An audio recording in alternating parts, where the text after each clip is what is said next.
যত বেশি শরীর থেকে কাপড় নামাতে পারবে, যত বেশি বস্ত্রহীন হয়ে নিজেকে প্রেজেন্ট করতে পারবে, সে নাকি তত বেশি সাহসী।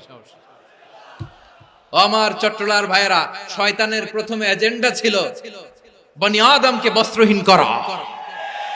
সে আদম এবং হাওয়া আলাইহিস সালামকে নিষিদ্ধ গাছের ফল খাইয়ে তাদেরকে বস্ত্রহীন করেছে। এই জামিনেও সে আমাদেরকে বস্ত্রহীন করতে চাইবে। এই রূপালী জগতের নামে তারা এটা করে। আমার প্রিয় বোনেরা, আপনি জানেন না আপনার দাম কত। ওরা আপনাদেরকে বিজ্ঞাপনের সস্তা পণ্য বানাতে চায়। ওরা আপনাদেরকে ওদের ভোগের লিপসার টুলস বানাতে চায়।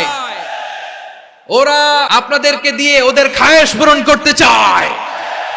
এটা আপনাদের জন্য মোটেও ডিগনিটি নয়, এটা আপনাদের জন্য সম্মান নয়। আপনার সম্মান শালীনতায়, আপনার সম্মান হেজাবে, আপনার সম্মান ভদ্রতায়, আপনার সম্মান আপনার ডিসেন্ট পোশাকে।